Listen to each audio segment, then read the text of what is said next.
Ya que conocemos su principio de funcionamiento, el siguiente paso es aprender su nomenclatura y simbología.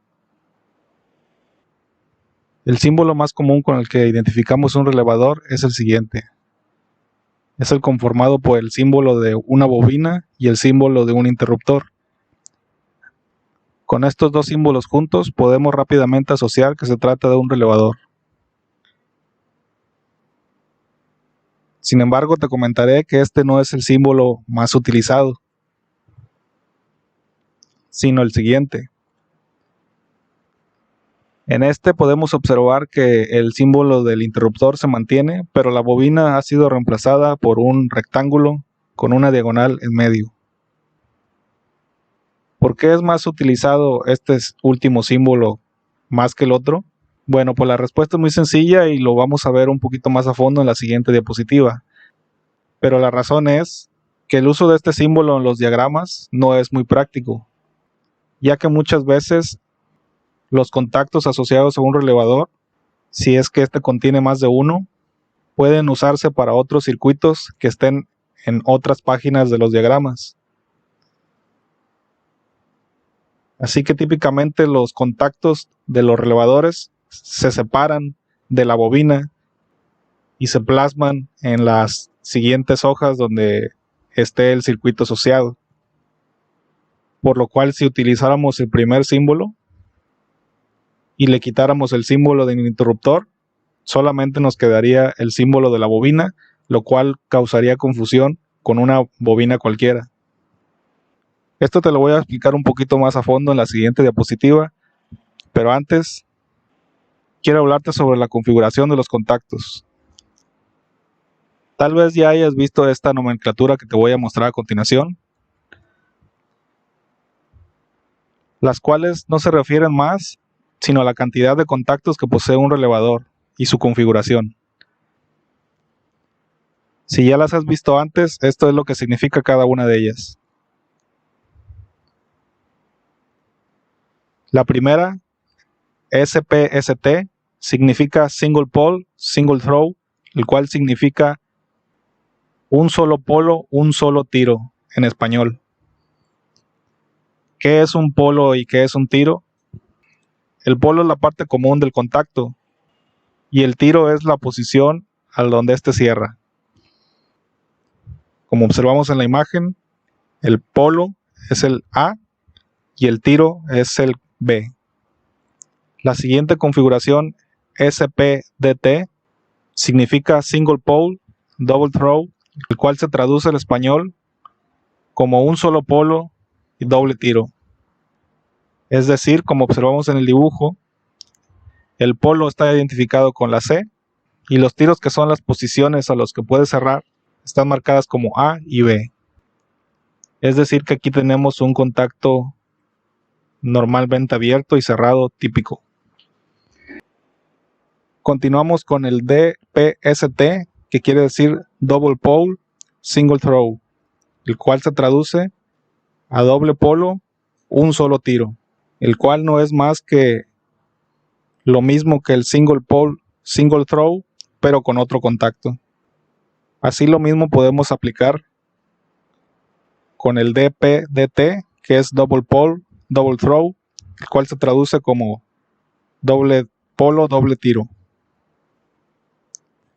que también no es más que lo mismo que el Single Pole, Double Throw, pero con un contacto adicional. A partir de aquí podemos tener más contactos adicionales, pero ya usaríamos números para contar el número de polos y tiros, como en el siguiente ejemplo, el cual tiene 4 contactos y se identifica con las siglas 4P, 4T, 4 polos, 4 tiros. ¿Por qué te pongo este último ejemplo? Bueno, porque es el que encuentras más comúnmente en los relevadores, como se ve en esta imagen, la cual no te preocupes ni la analices muy a fondo, ya que más adelante en el curso serás capaz de leer e interpretar toda la simbología e información que viene aquí. Por ahora solo enfócate en las terminales 13 y 14, que vendría siendo la bobina, y tiene 4 juegos de contactos, siendo los comunes los marcados con 9, 10, 11 y 12, los cuales serían los polos, y las demás terminales los tiros. Si analizamos, por ejemplo, este último contacto, podemos decir que el polo o el común es el terminal número 12 y el contacto normalmente cerrado es el que se da entre el 12 y el 4, mientras que el contacto normalmente abierto es el que está dado entre 12 y 8. Vamos a ver un ejemplo en donde podrás aprender a interpretar la simbología y nomenclatura. Y para eso vamos a volver a usar el relevador que te mostré anteriormente. ¿Te acuerdas que te había comentado que el primer símbolo que vimos no era muy práctico en el uso de los diagramas? Esto es porque los contactos asociados a un relevador se utilizan en varias partes de un diagrama, por lo cual tienen que separarse del símbolo de la bobina. Pero no te asustes porque voy a enseñarte cómo identificarlos fácilmente. A este relevador que tenemos al lado derecho vamos a llamarlo K1. Vamos a descubrir sus contactos. Antes que nada tenemos a la bobina, la cual está aquí resaltada en rojo, y si observas, debajo de ella hay unos símbolos con unos números. ¿Qué te imaginas que sean? Pues los símbolos son un contacto normalmente abierto y un contacto normalmente cerrado. Y los números de abajo no son más que el número de ramificación o la línea del diagrama en el que se encuentran. Así que ya ves que esto es demasiado fácil. Vamos a empezar por el primer contacto. Aquí te lo he resaltado en azul para que no te pierdas. En el lado izquierdo tenemos el contacto normalmente cerrado y abajo el número 3. El número 3 corresponde a la línea número 3 del diagrama, la cual se encuentra aquí. Lo único que tenemos que hacer es buscar durante toda esa línea y encontrar el contacto asociado que esté nombrado con K1, que en este caso se encuentra aquí. Si observas, no todos los diagramas, pero algunos incluyen los números de las terminales, que en este caso son 4 y 12, pertenecientes a un contacto normalmente cerrado, y el cual lo estamos verificando en la carátula. Entonces es correcto. Ahora vamos al lado derecho del cuadro azul, donde se encuentra el contacto normalmente abierto. Primero está la línea número 2, la cual está aquí, y el contacto abierto en esta parte. Volvemos a verificar las terminales, que en este caso son 6 y 10, y sí pertenecen a un contacto normalmente abierto. Por último, en la línea número 5 encontramos el último contacto normalmente abierto que tiene las terminales 5 y 9. Volvemos a verificar y efectivamente se trata del contacto normalmente abierto de ese relevador, al cual nombramos K1. Como ves, identificar los contactos asociados a un relevador es una tarea sencilla. Como tip, te voy a mencionar que no siempre vienen números de ramificaciones, sino a veces son combinaciones entre números, solo letras o letras y números. En algunas ocasiones el diagrama en su parte de arriba tiene una numerología y en la parte de un costado tiene letras del alfabeto. Y así como en el ajedrez, si has jugado ajedrez, podemos ubicar la posición un poquito más exacta de un componente. Y podemos decir, aquí en este caso, del relevador que vimos, un contacto se encontraba en la ramificación 3. En otros diagramas podemos decir que está en el C3, lo cual sería un poquito más exacto, en el caso del que los diagramas sean muy largos. Cabe mencionar que existen muchas formas de dibujar los diagramas, pero eso ya es para verlo más a fondo en otro curso. Aquí solo te voy a presentar dos de los más importantes. Los siguientes son estándares de fabricación de equipos eléctricos. ¿Qué es un estándar? Pues en este caso son filosofías o son una manera de hacer las cosas, en este caso la fabricación de equipos eléctricos. Cada estándar tiene su manera de realizarlos y dicta las especificaciones, las formas, los materiales y muchos otros aspectos más en una amplia variedad de productos. La primera es la IEC. Esta es la International Electrotechnical Commission o Comisión Electrotécnica Internacional. La de abajo es la NEMA, la National Electrical Manufacturers Association o la Asociación Nacional de Fabricantes Eléctricos. ¿Cuál es la diferencia entre ambas?